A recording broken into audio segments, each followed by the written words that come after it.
അടിപൊളി ഒരു chicken snack ഉണ്ടാക്കിയെടുത്താലോ? കുറച്ച് പരിപാടികളുണ്ട്, എന്നാലും നല്ല ടേസ്റ്റാണ് കേട്ടോ. എങ്ങനെയെന്ന് കണ്ടാലോ? അതിനായിട്ട് നമുക്കൊരു 3 ടേബിൾ സ്പൂൺ വെള്ളത്തിലേക്ക് ചെറു ചൂടുവെള്ളമാണ് കേട്ടോ, 1 ടേബിൾ സ്പൂൺ പഞ്ചസാര ചേർത്ത് നന്നായിട്ട് മിക്സ് ചെയ്ത് കൊടുക്കാം.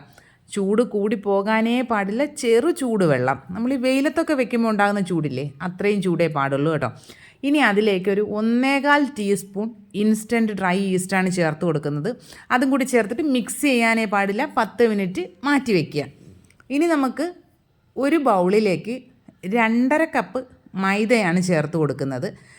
ഇനി അതിലേക്ക് ഒരു 1/2 ടീസ്പൂണോളം ഉപ്പ് ചേർത്ത് കൊടുക്കുന്നുണ്ട്, 2 ടീസ്പൂൺ പഞ്ചസാര ചേർത്ത് കൊടുക്കുന്നുണ്ട്. നിങ്ങളുടെ കയ്യിൽ മെഷറിംഗ് കപ്പ് ഇല്ല എന്നുണ്ടെങ്കിൽ സാധാരണ ഏതെങ്കിലും ഒരു സ്റ്റീൽ കപ്പിലോ ഏതിലെങ്കിലും 2.5 കപ്പ് മൈദ അളന്നെടുത്താൽ മതിയാവും കേട്ടോ. ഇനി ഇതെല്ലാം കൂടി നന്നായിട്ടൊന്ന് മിക്സ് ചെയ്തതിന് ശേഷം ഇതിലേക്ക് നമുക്ക് ഒരു മുട്ട പൊട്ടിച്ചൊഴിച്ചു കൊടുക്കാം. ഫ്രിഡ്ജിലിരിക്കുന്ന മുട്ടയാണെങ്കിൽ പുറത്തെടുത്ത് വെച്ച് റൂം ടെമ്പറേച്ചറിലായതിനു ശേഷം മാത്രമേ ഇതിലേക്ക് ചേർക്കാൻ പാടുള്ളൂ. മുട്ട ചേർത്ത് നന്നായിട്ടൊന്ന് മിക്സ് ചെയ്തതിന് ശേഷം ഒരു 1.5 ടേബിൾ സ്പൂണോളം ബട്ടർ ഒന്ന് മെൽറ്റ് ചെയ്ത് ഇതിലേക്ക് ചേർത്ത് കൊടുക്കാം. നിങ്ങളുടെ കയ്യിൽ ബട്ടർ ഇല്ല എന്നുണ്ടെങ്കിൽ സൺഫ്ലവർ ഓയിൽ ചേർത്താലും മതിയാകും, പക്ഷേ ടേസ്റ്റ് ബട്ടർ ചേർക്കുമ്പോഴാണ് കേട്ടോ. ഇനി അതെല്ലാം കൂടി നന്നായിട്ട് മിക്സ് ചെയ്തതിന് ശേഷം നമ്മുടെ ഈസ്റ്റ് മിക്സ് ഇതിലേക്ക് ചേർത്ത് കൊടുക്കാവുന്നതാണ്. 10 മിനിറ്റ് മാത്രം വെച്ചിരുന്നാൽ മതിയാകും കേട്ടോ, ഈസ്റ്റ് ഒന്ന് പൊങ്ങി കിട്ടാനായിട്ട്. ഇനി നമുക്കിതെല്ലാം കൂടി നന്നായിട്ട് ഒന്നുകൂടി മിക്സ് ചെയ്യുക. ഇനി ഇതിനെ നമ്മൾ കുഴച്ചെടുക്കാൻ പോകുന്നത് പാലിലാണ് കേട്ടോ. ചെറു ചൂടുള്ള പാലിലാണ് കുഴച്ചെടുക്കാൻ പോകുന്നത്. 1 കപ്പ് ചെറു ചൂടുള്ള പാൽ ഞാനിപ്പോൾ എടുത്തിട്ടുണ്ട്. അത് കുറേശ്ശെയായി ചേർത്തിട്ട് നമുക്കിതിനെ മിക്സ് ചെയ്തെടുക്കാവുന്നതാണ്. ആദ്യമേ മുഴുവനായിട്ടും ഇതിലേക്ക് ചേർക്കാൻ പാടില്ല, കുറേശ്ശെ 2 3 തവണയായിട്ട് ചേർത്തിട്ട് വേണം കുഴച്ചെടുക്കാനായിട്ട്. നമുക്ക് സ്പൂൺ മാറ്റിയിട്ട് കൈ കൊണ്ട് നന്നായിട്ട് കുഴച്ചെടുക്കാവുന്നതാണ്. നിങ്ങൾക്ക് പാൽ ചേർക്കാൻ ഇഷ്ടമില്ല, പാൽ അലർജി ഉള്ളവരൊക്കെ ആണെങ്കിൽ ചെറു ചൂടുള്ള വെള്ളം ഉപയോഗിച്ചാലും മതിയാകും കേട്ടോ. ഞാനിതിപ്പോൾ ഒരു 3 തവണയായിട്ട് ഒഴിച്ച് കുറേശ്ശെയായിട്ട് കുഴച്ചെടുക്കുന്നുണ്ട്. ഇത് കുഴച്ചെടുത്തപ്പോഴേക്കും എനിക്ക് ലാസ്റ്റ് 1.5 ടേബിൾ സ്പൂൺ പാല് ബാക്കി വന്നിട്ടുണ്ടായിരുന്നേ. ചപ്പാത്തി മാവ് പോലെയല്ല, ചപ്പാത്തി മാവിനേക്കാളും കുറച്ചുകൂടി ഒന്ന് ലൂസായിട്ടുള്ളൊരു കൺസിസ്റ്റൻസിയാണ്. ഒരുപാട് വെള്ളം ആയി കഴിഞ്ഞാൽ ഇത് വല്ലാണ്ട് അങ്ങ് ഒട്ടുന്ന കൺസിസ്റ്റൻസി ആയിത്തീരും. അതുകൊണ്ട് ശ്രദ്ധിച്ച് വേണം മാവ് നമ്മൾ കുഴച്ചെടുക്കാനായിട്ട്. ഇപ്പോൾ നമ്മൾ മാവ് കുഴച്ചെടുത്തിട്ടുണ്ട്. ഇനി നമുക്കതിനെ ഒരു കൗണ്ടർ ടോപ്പിലേക്ക് ഇട്ട് കൊടുക്കാവുന്നതാണ്. എന്നിട്ട് കൈ വെച്ച് നന്നായിട്ട് തേച്ച് കുഴച്ചെടുക്കുക. ഒരു 3-4 മിനിറ്റ് നന്നായിട്ട് ഇത് കുഴച്ചെടുക്കണം. നമ്മൾ മാവ് കുഴച്ചതിന് ശേഷം കൈ നന്നായിട്ട് വാഷ് ചെയ്യണം കേട്ടോ. കൈ നന്നായിട്ട് വാഷ് ചെയ്തതിന് ശേഷമാണ് നമ്മൾ ഈ മാവിനെ ഇങ്ങനെ കുഴച്ചെടുക്കേണ്ടത്. ഇപ്പോൾ നന്നായിട്ട് കുഴച്ചെടുത്തിട്ടുണ്ട്. ഇനി നമുക്കിതിനെ ഒരു ബൗളിലേക്ക് വെച്ച് കൊടുക്കാവുന്നതാണ്. ബൗളിൽ നന്നായിട്ട് ഓയിലൊന്ന് സ്പ്രെഡ് ചെയ്തതിന് ശേഷം ഈ ഡോ വെച്ച് കൊടുക്കുക. ഡോയുടെ മുകളിലും നന്നായിട്ട് ഓയിൽ സ്പ്രെഡ് ചെയ്ത് കൊടുത്തതിന് ശേഷം ഒരു ടവൽ നനച്ച് അതിന് മുകളിലായിട്ട് ഇട്ട് കൊടുത്തതിന് ശേഷം ഒരു ലിഡ് കൂടെ വെച്ച് കവർ ചെയ്ത് വെക്കാവുന്നതാണ്. നമ്മൾ ചൂടുള്ള സ്ഥലങ്ങളിലാണ് താമസിക്കുന്നതെങ്കിൽ 2 മണിക്കൂർ കൊണ്ട് ഈ മാവ് ഡബിൾ സൈസായി കിട്ടും. തണുപ്പുള്ള സ്ഥലങ്ങളിലാണെങ്കിൽ ഒന്നുകിൽ അടുപ്പിനടുത്തായിട്ട് വെച്ച് കൊടുക്കുക, അല്ല എന്നുണ്ടെങ്കിൽ ഓവൻ ഒരു 5 മിനിറ്റ് ഒന്ന് ചൂടാക്കിയതിന് ശേഷം അതിൽ വെച്ച് കൊടുക്കുക, അല്ലെങ്കിൽ നമ്മുടെ റൈസ് കുക്കറിൽ വെച്ചാലും മതിയാകും കേട്ടോ. ഇനി നമുക്ക് ചിക്കൻ ഫില്ലിങ് തയ്യാറാക്കാം. ഒരു 250 ഗ്രാമോളം ചിക്കൻ എടുത്തിട്ടുണ്ട്. അതിലേക്ക് ഒരു 1/4 കപ്പ് വെള്ളം ചേർത്ത് കൊടുക്കുക, 1/2 ടീസ്പൂൺ മഞ്ഞൾപ്പൊടി ചേർത്ത് കൊടുക്കുക, പിന്നെ ഒരു എരിവിന് ആവശ്യമായിട്ട് 1/2 ടീസ്പൂൺ കുരുമുളക് പൊടി ചേർത്ത് കൊടുക്കുക, 1/4 ടീസ്പൂൺ ഗരം മസാല ചേർത്ത് കൊടുക്കുക, 1/2 ടീസ്പൂൺ ഉപ്പ് ചേർത്ത് കൊടുക്കുക. ഇതെല്ലാം കൂടി ചേർത്തിട്ട് നന്നായിട്ടൊന്ന് മിക്സ് ചെയ്യുക. അടച്ച് വെച്ച് ചിക്കനൊന്ന് നന്നായിട്ട് വേവിച്ചെടുക്കാവുന്നതാണ്. ചിക്കനൊക്കെ നന്നായിട്ട് കുക്കായി അതിൻ്റെ വെള്ളം എല്ലാം വറ്റി വന്നപ്പോൾ നമുക്കതിനെ കോരി വേറൊരു പാത്രത്തിലേക്ക് മാറ്റിയതിന് ശേഷം ഈ സെയിം പാനിൽ തന്നെ നമുക്ക് ഓരോ ടേബിൾ സ്പൂണോളം വെളിച്ചെണ്ണ ഒഴിച്ചു കൊടുക്കാവുന്നതാണ്. അതിലേക്ക് 3 ചെറിയ സവോള അരിഞ്ഞതിനെ ചേർത്ത് കൊടുക്കുക, 1/2 ടീസ്പൂൺ ഉപ്പും കൂടി ചേർത്തിട്ട് ഇത് നന്നായിട്ടൊന്ന് വഴറ്റിയെടുക്കുക.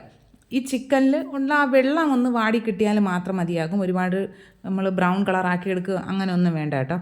ഞാനിതിപ്പോൾ ചോപ്പറിലിട്ട് നന്നായിട്ട് പൊടിയായിട്ട് ചോപ്പ് ചെയ്തെടുത്തതാണ്.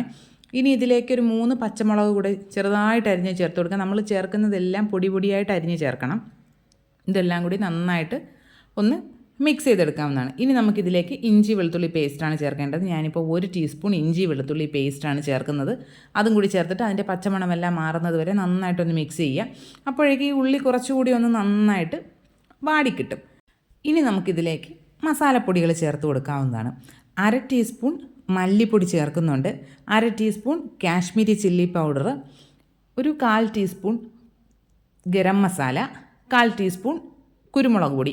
ഇത്രയും ചേർത്തിട്ട് നന്നായിട്ട് മിക്സ് ചെയ്ത് കൊടുക്കാം. മസാലയുടെ എല്ലാം പച്ചമണം മാറുന്നതുവരെ നന്നായിട്ടൊന്ന് മിക്സ് ചെയ്തെടുക്കാം. ഇനി നമുക്ക് ആ ചിക്കൻ മുഴുവനായിട്ടും മിക്സിയുടെ വലിയ ജാറിലിട്ട് 1-2 പൾസ് ബട്ടൺ അടിക്കുമ്പോഴേക്കും അത് ക്രഷായി കിട്ടിയിട്ടുണ്ടാവും. അരച്ച് പേസ്റ്റ് പോലെ ആക്കി എടുക്കാനേ പാടില്ല, ഒന്ന് ക്രഷ് ചെയ്തെടുക്കാൻ മാത്രമേ പാടുള്ളൂ കേട്ടോ. അത് വലിയ ജാറിലിട്ട് ചെയ്യുമ്പോൾ കറക്റ്റ് പരുവത്തിന് കിട്ടും. ഇനി നമ്മൾ ക്രഷ് ചെയ്ത് വെച്ചിരിക്കുന്ന ചിക്കനെല്ലാം ഇതിലേക്ക് ചേർത്ത് കൊടുക്കുക. ചേർത്ത് കൊടുത്ത് നന്നായിട്ട് മിക്സ് ചെയ്തെടുക്കാവുന്നതാണ്. എല്ലാ മസാലയും ചിക്കനും എല്ലാം കൂടെ നന്നായിട്ട് മിക്സ് ആയതിനു ശേഷം ഉപ്പ് നോക്കുക. ഉപ്പില്ല എന്നുണ്ടെങ്കിൽ കുറച്ച് ഉപ്പൊന്ന് ചേർത്ത് കൊടുക്കാവുന്നതാണ്. ഇനി ഇതിലേക്ക് നമുക്ക് ടൊമാറ്റോ പേസ്റ്റോ അല്ലെങ്കിൽ ടൊമാറ്റോ കെച്ചപ്പോ ഏതായാലും 1.5 ടീസ്പൂണോളം ചേർത്ത് കൊടുക്കുക. ചേർത്തതിന് ശേഷം നന്നായിട്ട് മിക്സ് ചെയ്യുക. അതെപ്പോഴും ശ്രദ്ധിക്കുക, ചിക്കൻ ചേർത്ത് മിക്സ് ആക്കിയതിന് ശേഷം മാത്രമേ ടൊമാറ്റോ പേസ്റ്റ് ചേർക്കാൻ പാടുള്ളൂ. ഇനി നമുക്കിതിനെ ഒരു പ്ലേറ്റിലേക്കൊന്ന് മാറ്റിയതിന് ശേഷം നമുക്ക് വേറെ കുറച്ച് പരിപാടികളിലൂടെ ഉണ്ട് കേട്ടോ. ഇതിലേക്ക് നമുക്കൊരു 2 സ്പൂൺ പാലിലേക്ക് 1/2 ടീസ്പൂൺ മൈദ ചേർത്ത് മിക്സ് ചെയ്തതിനെ ഒന്ന് പാനിലേക്ക് ഒഴിച്ച് ജസ്റ്റ് ഒന്നൊരു മയോണൈസ് പരുവത്തിലാക്കി എടുക്കുക. ഫ്ലെയിം ഏറ്റവും കുറച്ചിട്ട് വേണം ചെയ്തെടുക്കാനായിട്ട്.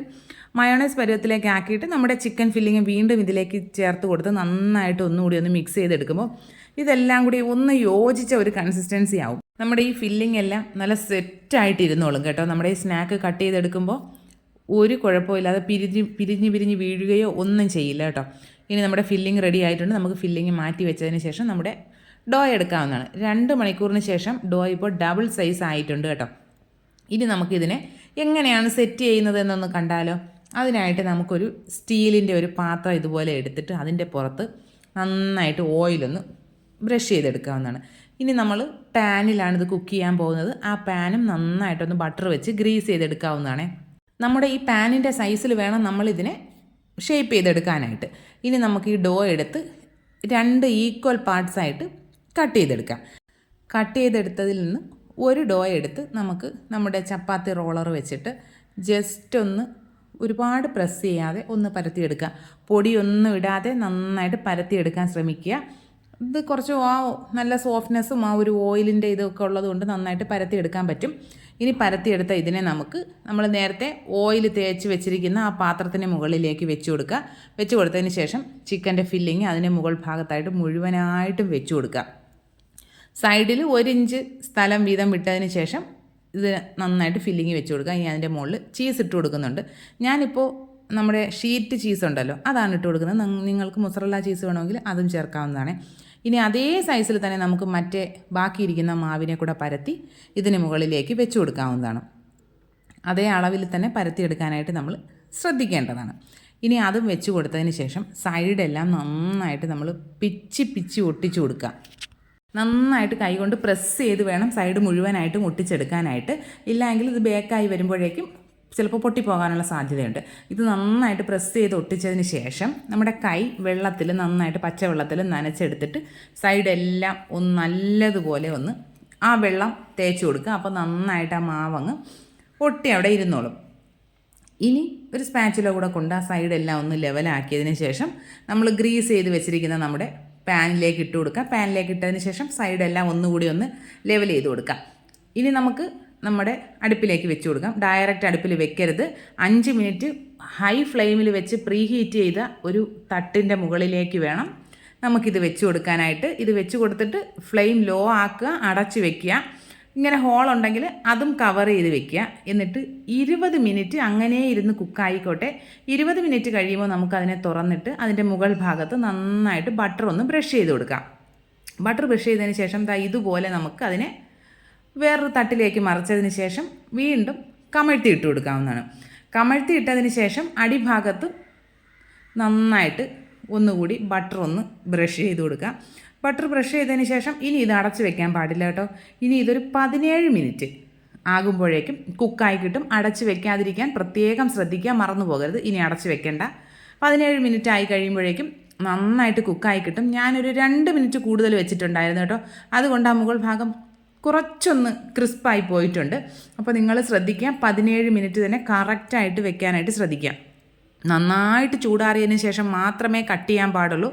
ഇല്ലെങ്കിൽ നല്ല കട്ടിയായിട്ടിരിക്കും കേട്ടോ. നന്നായിട്ട് തണുത്ത് കഴിയുമ്പോൾ ഇത് നല്ല ബണ്ണ് പോലെ സോഫ്റ്റ് ആകുമേ. ഇനി നമുക്ക് കട്ട് ചെയ്തെടുത്താലോ. അടിപൊളി ടേസ്റ്റാണ്. എല്ലാ കൂട്ടുകാരും ട്രൈ ചെയ്ത് നോക്കണം. ഫീഡ്ബാക്ക്സ് കമൻറ്റ് ബോക്സിൽ അറിയിക്കുക. ഇനി നമുക്ക് മറ്റൊരു റെസിപ്പിയായിട്ട് ഉടനെ കാണാം.